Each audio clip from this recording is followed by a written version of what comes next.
I am not here to obviously change anyone's views about me. But I'm here to let you know that this event is something that's going to be very beautiful. And for the children and the people that support it are going to realize that this is going to be the grooming of the next generation. Hi, my name's Az and I'm a preschool teacher. So my classroom celebrates diversity. It's probably my favorite thing to teach.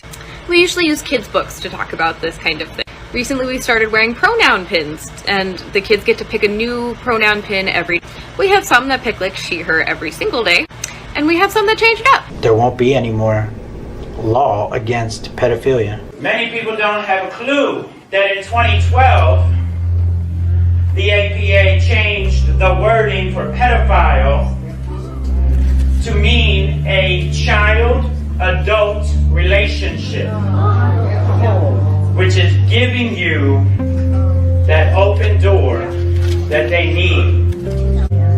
And that foundation will legally protect them when they want your children and your grandchildren. But you're just frightened. You think that we'll corrupt your kids if our agenda goes unchecked. Funny, just this once, you're correct. We'll convert your children. Happens bit by bit, quietly and subtly, and you will barely notice it. We're coming for them. We're coming for your children. We're coming for them. We're coming for your children. We're coming for them. I'm cisgender, the majority of my handmaids aren't, and we've decided to transition. Which means that as happy as I am for the men in my system, I am about to have to watch myself go through the wrong puberty. Flux is when a person's sexuality fluctuates between asexual and allosexual. I describe myself as agender. Asexual, demisexual, and cupiosexual. Autosexual, aceflux, neuroqueer, gray sexuality, non-asexual aromantic, and allosexual aromantic. Oh, actually, I'm gender fluid. Oh, okay. Meaning their gender sort of fluidly changes between masculine and feminine and agender, or as an aspec micro. Sarah is a gender identity that's similar to being a girl, but it's on a completely different plane from the binary gender of woman. Gender flawn means that I live on the gender fluid spectrum, but I never identify as female. I'm just not a man and just not a woman, but my gender is hard to define beyond that. It's just definitely queer. I think that I would like validation for my gender identity. Gender is a social construct. This is scientifically proven. Therefore, anything can be a gender because we made that shit up. I am a gender fluid, trans, femme, pan-romantic, great ace, white passing Japanese person. And I feel like bun perfectly encapsulates the balance of my masculine and feminine characteristics. Neurodivergent trans people don't owe you an explanation for their existence. I am a white transmasculine femme non-binary, temporarily mostly able-bodied, neurodivergent, obsessive-compulsive, chronically ill, culturally Jewish, Unitarian Universalist, non-monogamous, demi-low romantic, gray demi-bisexual, survivor of acute and complex trauma, millennial.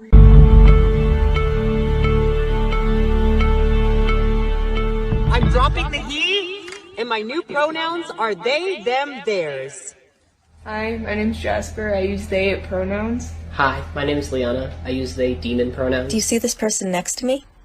E is my friend. Their name is Venus. I heard Z runs a shop by Zercel. Their name is Ren.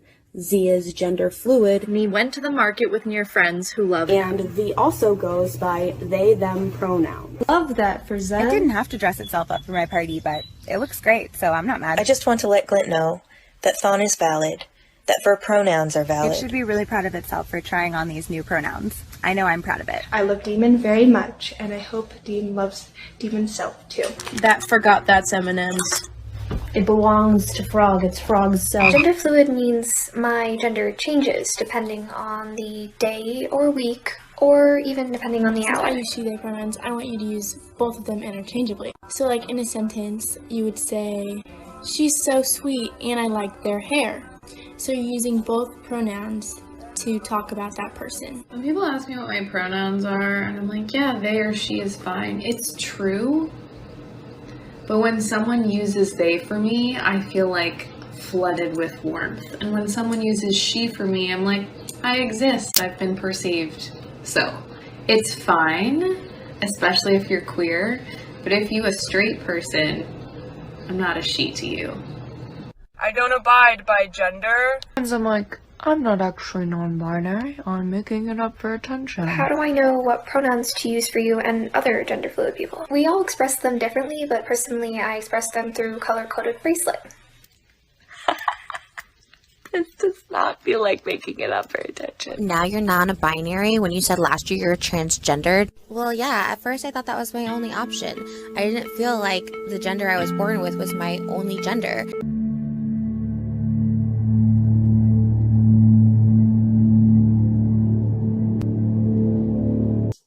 And then I made a number of people realize that they are trans, and then some of them have made some other people realize that they are trans. It's a whole little beautiful queer circle of life. The wave of transgenders is coming for you. All done. The boobies are done chopped off.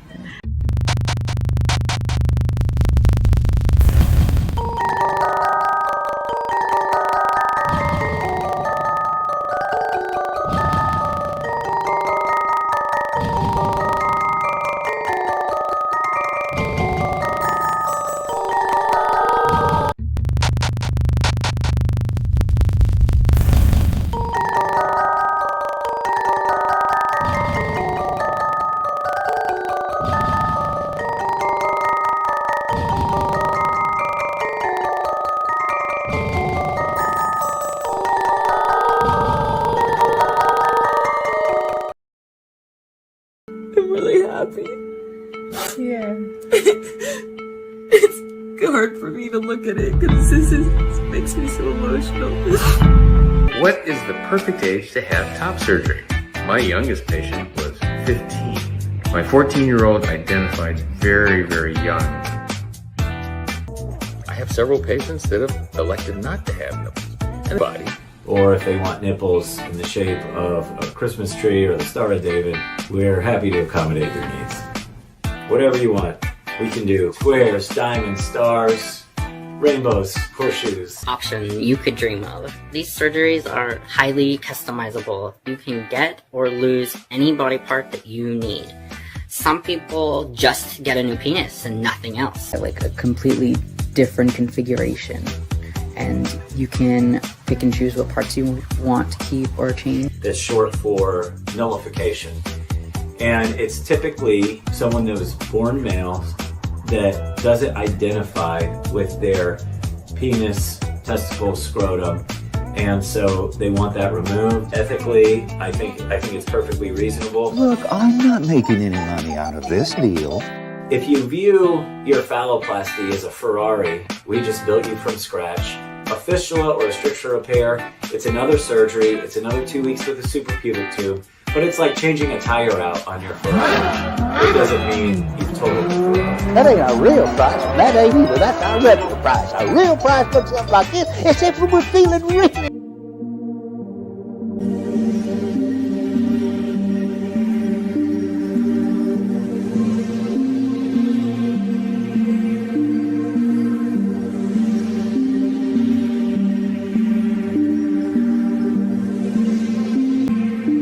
As you can see, my nipples have been removed from my body. Where they are, I don't know.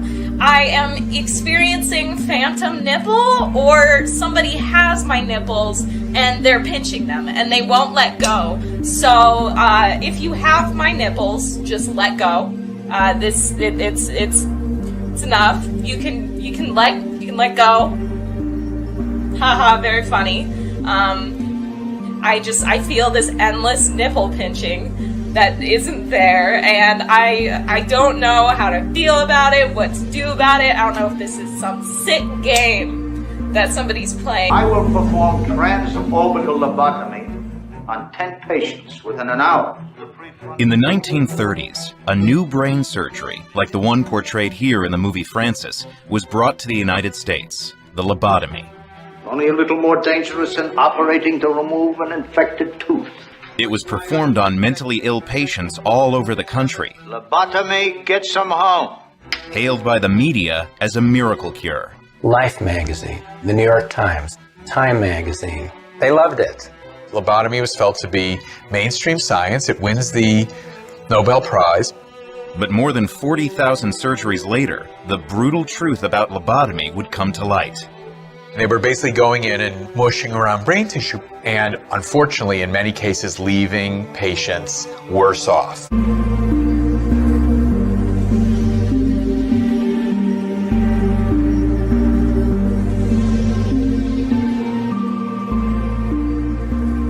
A psychosis can be defined as a detachment from reality.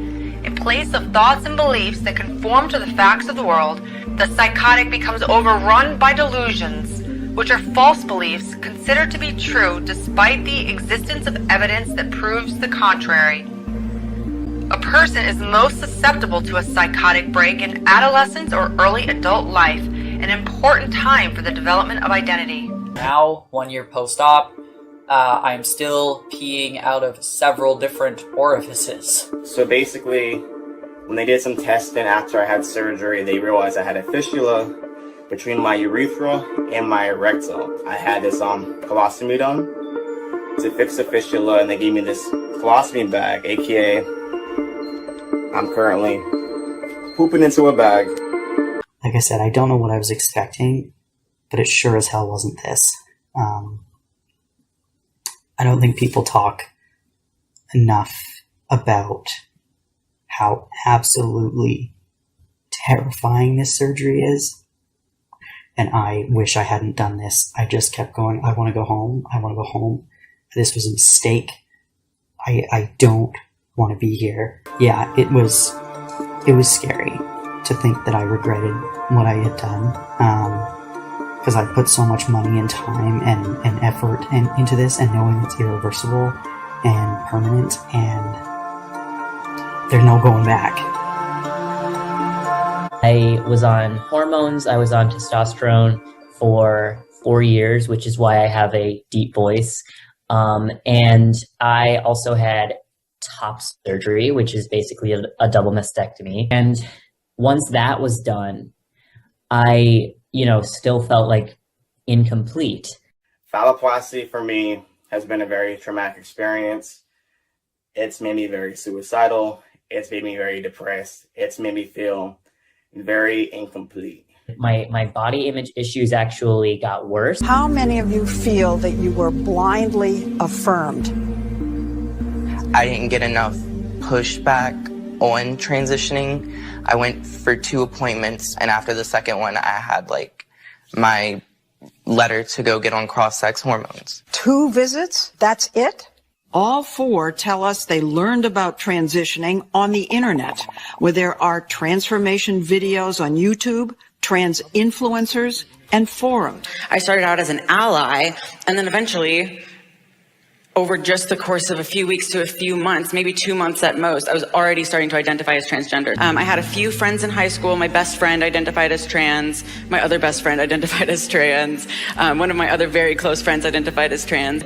She says she was approved for a mastectomy, what's called top surgery, that she told us was traumatic. I started to have a really disturbing sense that a part of my body was missing, almost a ghost limb feeling.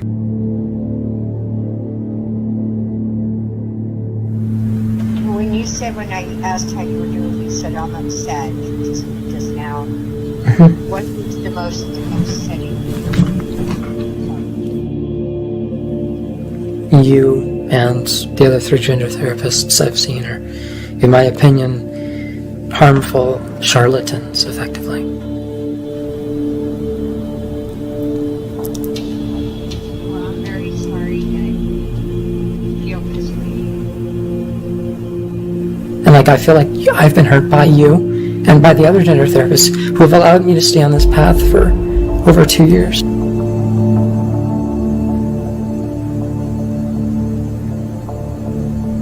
Caught up in this horrible mindset, which has robbed me of not only 2 years, but likely my fertility, has given me breasts, has worsened my health conditions.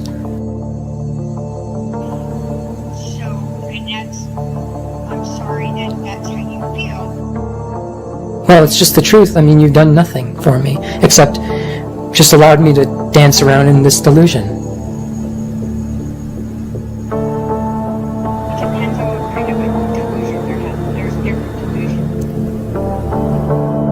Like, for instance, thinking you're a woman when you're a man.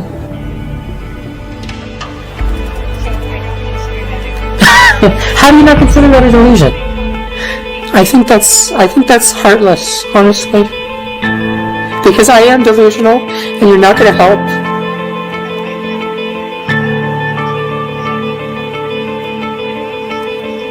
It's your fault. It's all four of you. It's this whole profession. It's this whole thing. I'm delusional, and you're not helping.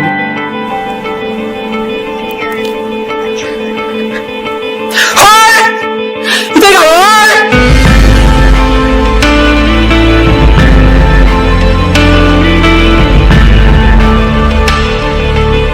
Some people who are mentally ill need to know it's real.